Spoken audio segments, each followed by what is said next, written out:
Okay, welcome back. This is chapter 49 in the Practices book, and this is kind of a sensitive topic for me, a topic that I know an awful lot about, and that is perception and visibility, page 319. So, perception and visibility is a heck of a lot more important than you might think. I mean, this cartoon basically says everything you need to know. When nothing works, people are saying, what the heck are we doing? When everything works, they go, well, I don't need that big of an IT staff. So let me just give you a story. The tale of two IT structures. Let's say we have two sister organizations that have 100 users each. Over here, we have 3 employees handling 100 employees. Over here, we have 7 employees handling 100 employees. This over here, they can do with 3 because they're smart, they're proactive, they have lots of tools, they can anticipate the needs of their customers and solve problems before they exist. They don't ever shut down a server in the middle of the day to do a maintenance. They wait till the weekend so that the customers are not impacted. Most of the time, the customers don't even know they're there. On the other hand, this organization over here has got 7 employees. They're running around with their hair on fire. They don't have any tools. They're not very efficient. And whenever there's a crisis, they just run around from desk to desk, kicking people off their computers in the middle of the day, saying, wait, I have to install this patch. And, rebooting the servers in the middle of the day because that's how they do things. And people are always very, very aware of the IT department. So when it comes time to have budget cuts, which one of those 2 organizations is going to be cut? Is it the one with 7 employees that are running around crazy? No. Are they going to cut the one that has 3 employees? It's like, oh, do we even have an IT department? I wasn't even aware we had one. Yeah, well, I think we could take a cut there. Okay, you see the problem? Okay, yeah, big time. Okay, so the analogy they talk about in the book, I thought, is consider a theater, a play, right, on stage. So what you see is, the actors up there and they're doing their lines and all that stuff, but behind the scenes, there is a huge amount of work. There may be 3 people on the stage, but it takes 10 people behind the curtain to make this happen. We need set designers and lighting designers and, all that stuff. And they have to move quickly and silently and get all this stuff done. The audience never sees that part. All they see is there's 2 actors on the screen. They're doing a great job. Not the 10 people behind the curtain. Okay, just saying. So there's 2 parts to this, as we alluded. Perception and visibility. Perception is how they see you, the quality of your work. Do they only see you when something goes wrong? That's the only time they ever see you. For example, if you're a doctor in the emergency room, the only time you see patients is at their worst, right? They're coming in because they're bleeding or something, right? You don't ever see them when just, hey, I'm here for a wellness check, right? That's not what they do for a living. So their view of the world is different. It's just like, okay, policemen. They're there to, have, law and order and peace, but they're dealing with the worst of the worst on a daily basis. So their view of how good and honest the world is not quite the same as other people's, because they have to deal with the bad and the dishonest on a daily basis. So they kind of seem to think that everyone is going to be that way. That's just the way it is. Perception. So how do they see you? The quality of your work. And then the visibility, which is the quantity they see you. So perception is the quality. Visibility is the quantity. If they don't see you, maybe they think you're not even there. I'll give you another example. This one is absolutely insane, but just bear with me. It's kind of a long story. Okay. We had this system up and running that, I'm trying to make this story less complicated, but, okay. We had an ERP, an Enterprise Resource Planning Tool, and it scheduled work for us, but it wasn't all that good. And so we had an add-on. We called it the Work Management Program. And it would take the output of this system and then add our extra spin to it. And, it would print out documents for us and schedule things for us and, make sure that, for example, if somebody had a trouble ticket, they weren't like driving over to here and then driving over to there, and then coming back to over here. It would schedule them both geographically, to cut down travel time. And lots of cool stuff. Okay. And one day they said, well, hey, we're gonna shut down that system. And I went, what?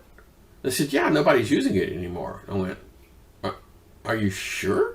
I mean, we did a productivity improvement study that basically said we're saving over $1 million in labor alone with the system. Are you sure? You go, oh yeah, we don't need it anymore. And I went, well, okay.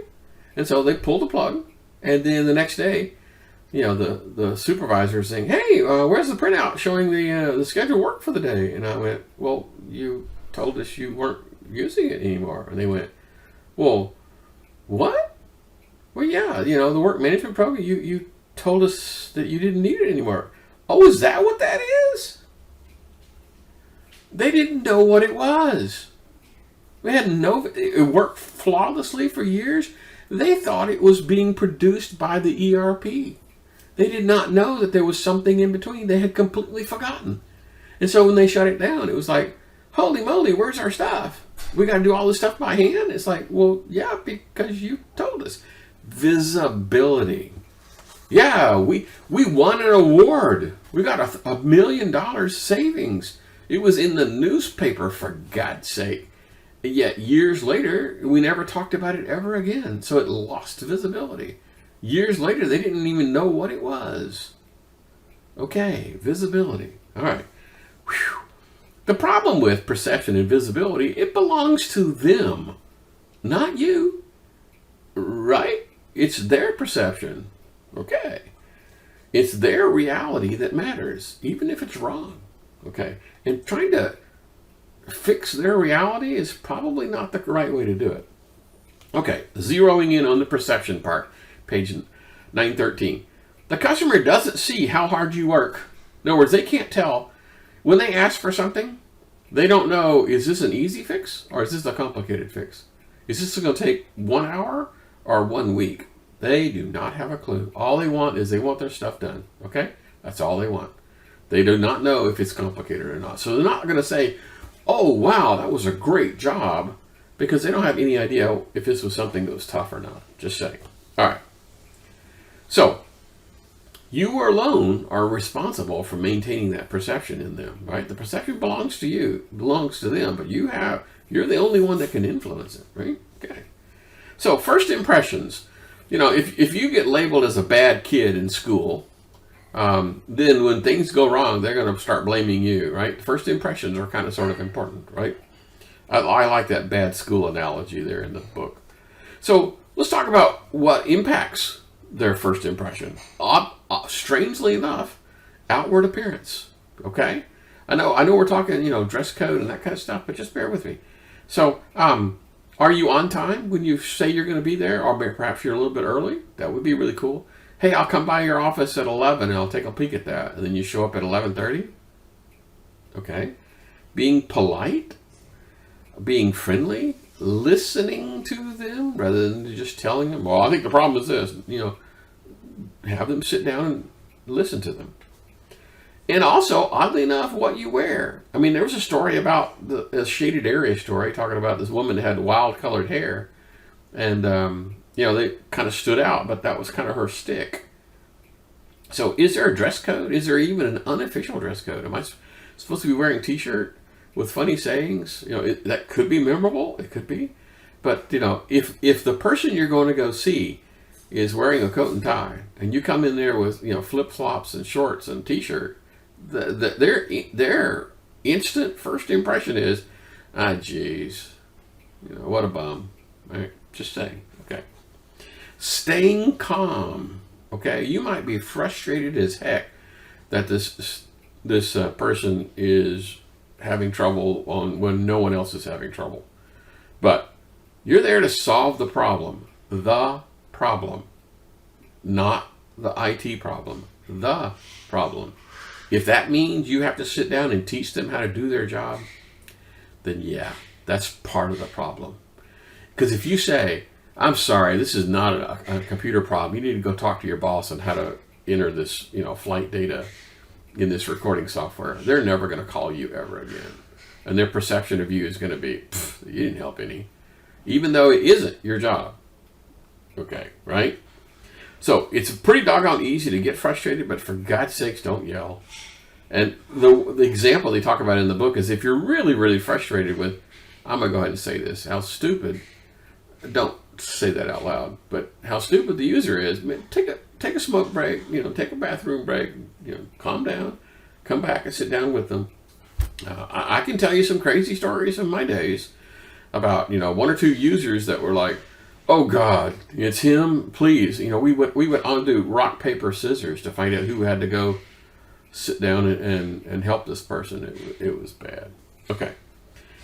So staying calm, that's a good one. If they think that you're there to help them, then that's good. New hire. So a new person comes on board. Obviously they're nervous. That's their first day, right? And so they're sitting around and the HR person plunks them down at some desk and said, okay, the IT people are going to come by and set you up.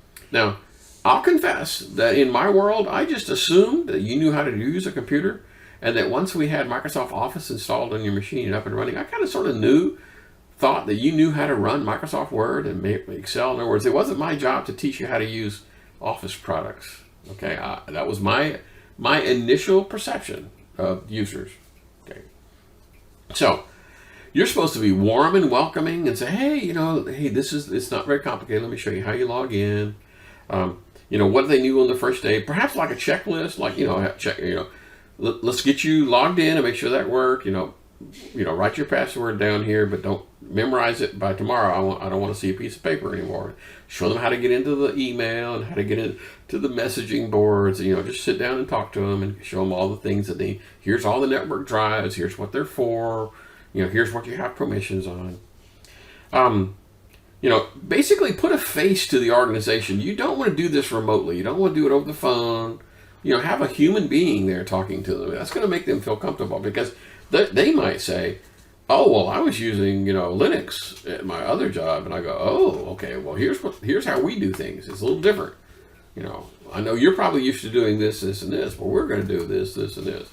So it's okay for them to say, oops, I'm having a little trouble. They'll feel comfortable telling you that if you're physically there. Okay, they talk about the bad or the slow PC delivery story, the shaded area on page 917. So I got a new programmer that came in, and they didn't even get a PC for the first month. This is the programmer, and they had nothing to do. They're still being paid. They had nothing to do for the first month, and so he asked around and saying, hey, I don't have a computer yet. And they go, yeah, it kind of takes a while for them to get that. And he goes, so this is perfectly normal? That new people don't get computers for a month? They went, yeah, well, that's just how long it takes. It's like, wow. Okay. Now the other one, the second one on page 917, is whenever they're delivering new PCs, they put them on a cart that has bells on it, and they jingle the bells coming down the hall, and everyone knew, woohoo! There's a cart full of new PCs. Somebody's getting a new PC. It was sort of like opening presents on Christmas Day, because everyone when they heard that sound, they knew, oh, somebody's getting a new PC. Oh wow! And everybody popped their head out. Hey man, who's getting a new PC? What's Bob? All right, cool. See how the difference is? Yeah. Okay. So attitude, perception, and the customers, page 918. So perception is based upon your attitude most of the time. If you're rough and gruff, and that's a stupid thing to ask, well then, you've lost the game. If you say, oh great, here comes another computer problem, if that's the first thing they hear out of you is, geez, not you again. Yeah, you have lost the battle right then and there. So being disrespectful for the users is a big problem. You might want to try, you may feel like that and do this at home, but for God's sake, don't ever do this at the office. Okay, we're coming up on the 15-minute mark.